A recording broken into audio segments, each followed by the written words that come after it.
that's a really wonderful question. In the case of Carl Collins, the scientist in this book, a lot of people felt that he just went perhaps over the edge, that, he'd had questionable results in the past, and people had really questioned whether he was doing experiments in the right way, but at least he was publishing in mainstream scientific journals, he was going to conferences, so say what you will, he was operating in the realms of the scientific community. And that slowly after 1998, as his results came under more and more scrutiny, he started, sending out very, very personal email attacks against other scientists. Certainly since the book has come out, I've seen this as well. And so I think what you see, I think there's a larger phenomenon at work here. There's been something described as pathological science, where a scientist kind of comes across an experimental result that ends up being wrong. As it's repeated by other people, it doesn't work, but they cling on to their experiment and they say other scientists just don't understand it, they didn't do the experiment right. And in some cases they're right, and they come up with better results, and the scientific community says okay. But in other cases, like with the isomer bomb, that doesn't the case, and yet these scientists never give up. Cold fusion is one of these areas that I have a great deal of personal sympathy for. That you have, some 200 scientists who have continued to try to say that they reproduced the results that went back to 1989, when two chemists claimed to have generated room temperature fusion, which, if true, would have potentially been an unlimited source of energy, or nearly unlimited. So you still have a lot of scientists who work in this area, and they claim they have results, and that other people aren't looking at them. And I've spent a lot of time with these scientists and with others, some of the ones in other fringe areas. And, on one hand, their plight seems so sympathetic because they keep at it and they have results. But when you kind of extend and really look at their results and wonder, what is it that makes them keep at it, and what is it that makes others reject it? And what you really say is, they have experimental results that are not being reproduced by the scientific community at large. And why do they do it? This is something that intrigues me. I don't know. I spent over the past 2 years, with, I spent 2 days speaking with a doctor in New Jersey who claimed that, the universe was governed by waves, and he had this completely unique idea that related to waves, the universe, string theory, cold fusion, and medical diagnoses. And I spent a couple days speaking with him and a friend of his who supported his results, and trying to understand, what is it that makes someone go off into these outer areas? And I don't have the answer to that. Bob Park, who's at the University of Maryland and has made sort of a career out of debunking what he calls voodoo science, says that these are people who wish the world were some other way than what it is.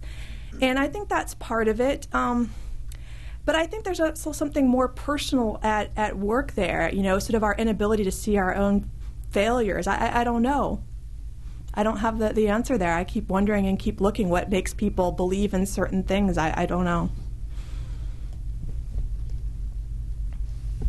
I'm going to speak for just a second about kind of the what happens at the end of this book and sort of the ending history. And one of these things was that I wrote an article for the Washington Post magazine on this in 2004, which shortly thereafter Congress came in and said, okay, we've had enough of the isomer bomb. Maybe you could move on to something else, and they zeroed out the funding.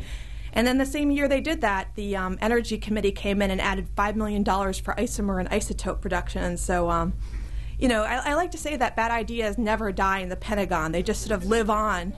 And that's the thing, these ideas, if you look at something like, lasers or missile defense, these ideas just never, ever go away. And that's one of the lessons. I'm just going to read a little bit of the epilogue.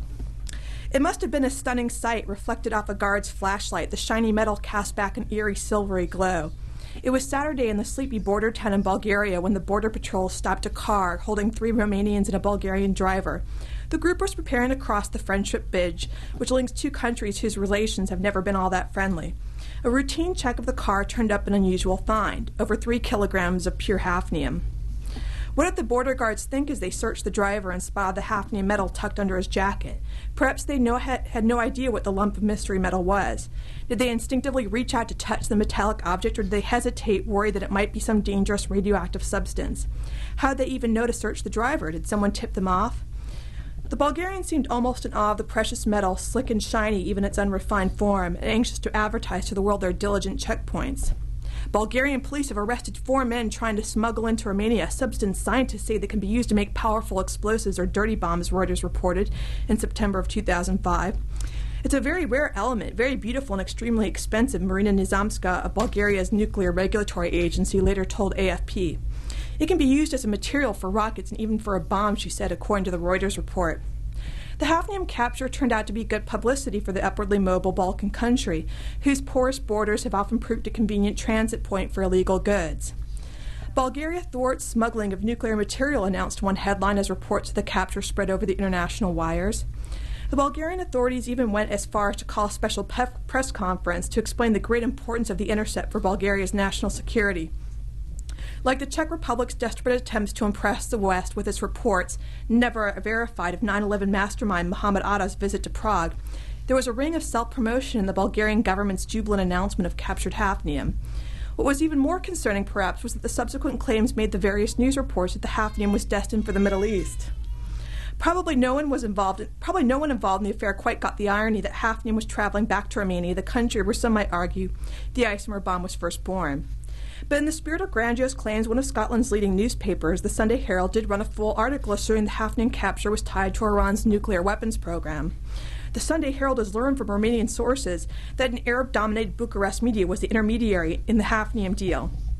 The sources could not give the intended final destination of the consignment, but the working hypothesis of Balkan police forces is that it is linked to Iran's nuclear quest. And then again, there are always al-Qaeda armorers keen to buy dirty bomb materials. Shortly after the seizure, Romanian journalists contacted Peter Zimmerman, by then a professor at King's College in London, to ask for his thoughts on the recent events. Visions of hafnium bombs must have clouded the journalist's head. Since the hafnium size was regular ground-state hafnium, the silvery gray non-radioactive metal, and not the hafnium isomer, Zimmerman pointed out that it likely posed no military threat, at least not as a weapon.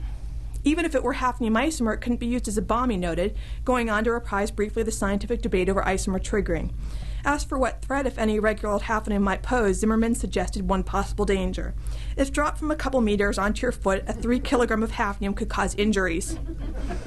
The hafnium bomb seizure took place in September 2005 when I was finishing up the book.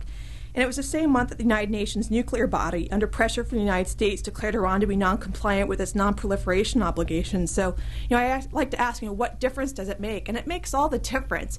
We talk about, the yellow cake, and the notorious sale of yellow cake allegedly to Iraq, and how, ludicrous the original document was. Well, hafnium turned out to be pretty ludicrous, and these things do creep their way up the national security institutions.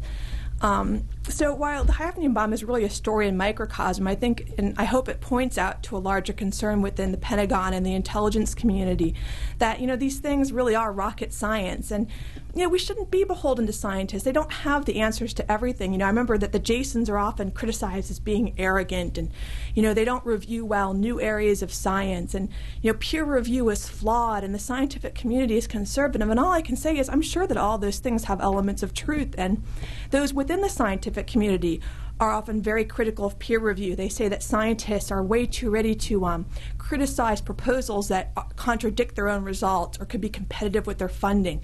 They want to fund their colleagues. And, that's human nature. But I guess that the question is always, what is the alternative? Because what I've seen over the past 2 years is that the world is filled with a lot of very, very strange claims, waves that rule the universe and cold fusion and zero-point energy and psychics and anti-gravity devices and isomer bombs. And my email just gets overloaded with these claims. And, scientists are very, very busy people. I mean, I'm busy and I spend a lot of time on this, but, you only have so much time and energy to investigate things. And so you need, and money is not free. It doesn't grow on trees. So you need a method or a way of investigating these things. And I guess the counterpoint is that I think the science and technology base in the country is suffering from a lack of funding and basic research. And that, when these dollars are tight and when there's not a lot of money to go around, you want to be twice as careful that you're funding the right things. So, if you want to treat, your science and technology base like Las Vegas and that, you can have high risk, high payoff, there's a lot of perpetual motion machines out there you can fund. But if you want to contribute to the science and technology basis of the country, then you should probably have a method to the madness. And the only method that anyone has ever been able to propose to me that makes any sort of sense is scientific review and scientific consensus. I think there's room in there for funding things that are on the far reaches of science. But even then, what is it going to be? Is it going to be the isomer